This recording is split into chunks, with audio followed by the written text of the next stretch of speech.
भाऊ नमस्कार। स्थानिक स्वराज्य संस्थेच्या निवडणुकीचा बिगुल वाजलेला आहे। 2 दिवसाआधी आचारसंहिता लागू झालेली आहे। येणाऱ्या निवडणुकीवर आपण जनतेसमोर कोणते कोणते मुद्देला घेऊन आपण सामोर जाणार आहात?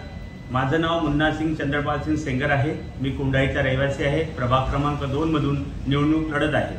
मला बीजेपी पक्षाची उमेदवारी मिळत आहे आणि मी प्रभाग क्रमांक 2 मध्ये निवडणूक लढण्यात इच्छुक आहे। मी माझं म्हणणं असं आहे की आमचे कोंढाई शहर हे आता नवीन नगरपंचायतमध्ये रूपांतर झालेलं आहे आणि याच्या पहिले आमची कोंढाई ग्रामपंचायत होती आणि सगळ्यात मोठी ग्रामपंचायत 17 मेंबर होते आणि आता नगरपंचायत झालेली आहेत। आमच्या कोंढाईचे उदय होण्याचे दिवस आलेले आहेत आणि आमच्या काटोल विधानसभाचे आमदार माननीय विकास पुरुष चरणसिंगजी ठाकूर साहेब यांच्या नेतृत्वात आम्ही नगरपंचायतची निवडणूक लढत आहोत आणि आमचा विकासाचा मुद्दा आहे की आमच्या कोंढाई नगरीचा आजपर्यंत पाहिजे त्या प्रमाणामध्ये विकास झालेला नाही। कारण आमच्या कोंढाईतले रोड, रस्ते, मेन मार्केट, शौचालय, कोंढाईमध्ये मुलांसाठी खेळण्यासाठी ग्राउंड, अतिक्रमण ह्या सगळ्या गोष्टींचा खूप असं हे झालेलं आहे। त्यांना त्याच्यातून कोंढाईची कशी सुटका होईल त्या उद्देशाने यावर्षीची आमची नगरपंचायतची निवडणूक ही पहिली निवडणूक आहे आणि ती निवडणूक चांगल्या तऱ्हेने पार पडेल अशी मी कोंढाई नगरवासियांची विनंती करतो आणि आमच्या बीजेपीचे जो कोणी उमेदवार उभा राहील त्यांना कोंढाईतील समस्त नागरिक त्यांना प्रचंड बहुमताने विजय करतील अशी सगळी कोंढाई नगरवासियांची मी आशा करतो। कशा प्रकारे विकासाचा एजेंडा हा इथे कोंढाई क्षेत्रात राहणार आहे आणि रस्त्याचा अभाव आहे, मार्केटचा अभाव आहे, बेरोजगारीचा अभाव आहे, तर यावर आपण आपलं कसं समोर पाऊल ठेवणार आहात? आता आमचं पाऊल असं आहे की आम्ही आमचा कोंढाईचा नगराध्यक्ष चांगल्या बहुमताने निवडून येईल आणि आमची बीजेपीची बॉडी ही कोंढाई नगरपंचायतमध्ये बसतील। त्यांच्यावरती जे आमचे आमदार आहेत, आमचे आमदार चरणसिंगजी ठाकूर साहेब व आमचे माननीय लाडके मुख्यमंत्री देवेंद्रभाऊ फडणवीस व आमचे केंद्रीय मंत्री नितीनजी गडकरी साहेब आणि पालकमंत्री बावनकुळे साहेब यांच्या निगराणीमध्ये हे कोंढाई नगरपंचायत चांगल्या मताने निवडून येईल आणि आम्ही आमच्या माननीय केंद्रीय मंत्री, आमचे लाडके मुख्यमंत्री यांच्या मार्गदर्शनाखाली आमच्या कोंढाईचा जास्तीत जास्त प्रमाणात विकास करण्याची आमचा प्रयत्न राहील आणि आमच्या कोंढाईतील जास्तीत जास्त मोठा जो बी आहे मार्केट संकुलन आहे, बाजार आहे, प्राथमिक आरोग्य केंद्र होते आणि कोंढाईत मुलांना खेळण्याकरता ग्राउंड व्यवस्था आणि उद्यानाची व्यवस्था हे सगळे काम आम्ही या नगरपंचायतीमध्ये करू आणि कोंढाईतील मार्केट किती सुंदर होईल अशी आम्ही आशा बाळगू। वेगवेगळ्या प्रभागात वेगवेगळे उमेदवारी केलेली आहे। संभावित उमेदवारामध्ये आपलंही नाव चर्चेत आहे आणि वेगवेगळ्या प्रभागाची गोष्ट म्हटली तर शिवसेना गट, शिंदे गट, त्याच्यानंतर अजित पवार गट आणि भारतीय जनता पार्टी हे तीनही मिळून युती इथे निवडणुकीमध्ये लढणार की किंवा वेगवेगळे लढणार, काय सांगाल? पाहायला गेलं तर असं आता आमच्या पक्षाने असं काही सांगितलेलं नाही की कोणत्याही पक्षाची युती होईल।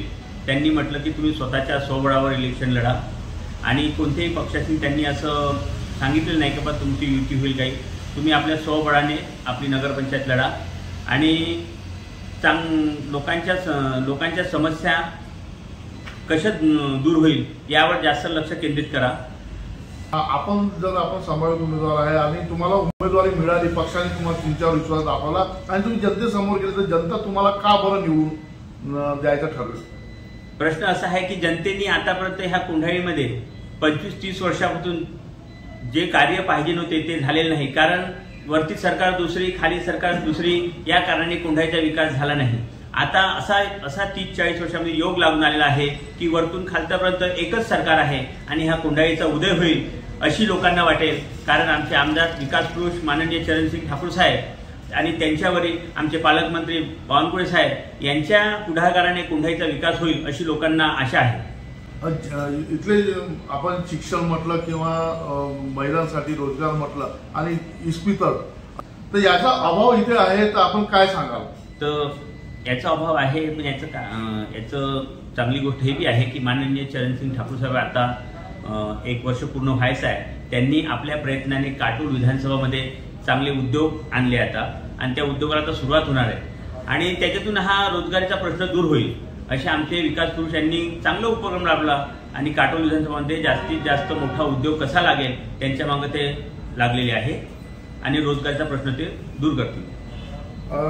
युवकही आता बेरोजगारांनी युवकही आता राजनीतीकडे वळत आहे, तर अशा युवकांना आपलं काय एक आव्हान राहील? त्यांच्याकडे एकच हे राहील की बाबा आता जे आपल्या केंद्रामध्ये सरकार आहे, राज्यात सरकार आहे आणि आपले आमदार सुद्धा करते धरते आहे, त्यांच्या मार्गदर्शनाने त्यांनी जर निवडणुकीत आले तर त्यांना पण त्याचा चांगला फायदा होईल आणि ते आपल्या रोजगारीचे जे साधन आहे या रोजगारीसाठी मुलांना जे सुशिक्षित बेरोजगार आहेत त्यांच्यासाठी ते काहीतरी प्रयत्न करेल आणि आपली समस्या मुख्यमंत्री साहेब आहे, पालकमंत्री साहेब आहे, आपले लाडके आमदार आहे यांच्याकडे ते आपली मागणी करून आपल्या विकसित म्हणजे आपल्या कुठेही रोजगाराचं साधन कसं उपलब्ध होईल याकडे लक्ष देईल. महिला सशक्तीकरण आणि महिलांच्या स्वयंरोजगारासाठी आपलं सामोरचा पाऊल कसा राहणार? आम्ही महिला स्वरोजगारासाठी आमचे माननीय प्रधानमंत्री साहेब यांनी महिलांसाठी चांगल्या स्कीम काढलेल्या आहे. बचत गटातून माध्यमातून ज्या महिला बचत गटात आहे त्यांना रोजगारासाठी राशी उपलब्ध करून देऊन राहिले, त्यांना चांगला फंड देऊन राहिले की तुम्ही आपला स्वयंरोजगार करा, तुम्ही बचत गट तयार करा, बचत गटाच्या माध्यमातून तुम्ही लघुउद्योग चालू करा आणि महिलांसाठी तुम्ही घर बसल्या आपला उद्योगाचं साधन आणि आपलं रोजगाराचं साधन उपलब्ध करू शकतात आणि आपण 10 महिलांना घेऊन एक संघटन तयार करून तुम्ही रोजगारासाठी आपल्या परिवाराचं पालन पोषण करू शकतात. आणि सशक्तीत नारी म्हटलं म्हणजे की महिलांनी स्वतःच्या पायावर उभं राहून आपला व्यवसाय कसा उपलब्ध होईल असे मोदींचा प्रयत्न आहे. आपण आपल्या मतदारसंघातल्या आपल्या प्रभागातल्या जनतेला आणि मतदारांना काय एक आव्हान, काय एक संदेश द्याल? माझ्या प्रभागातील सगळ्या जनतेंना एक विनंती करेल की जे काम आपल्या 10-20 वर्षात आपल्या प्रभागामध्ये झाले नाही, road, gutter light, street light, सौंदर्यीकरण ह्या सगळ्या गोष्टीपासून त्यांना मी एक आश्वासन देतो की मी येणाऱ्या या 5 वर्षामध्ये त्यांना चांगले रस्ते, चांगली नाली, चांगली लाईट, स्वच्छता, रोगराई यापासून सगळ्यापासून मुक्त करेल हे मी त्यांना आश्वासन देतो. आणि त्यांना एकच विनंती करेल की येणाऱ्या निवडणुकीमध्ये बीजेपीचे ज्या प्रभागावर उमेदवार उभे राहील त्यांना प्रचंड बहुमताने विजयी करा अशीच मी त्यांना विनंती करेन.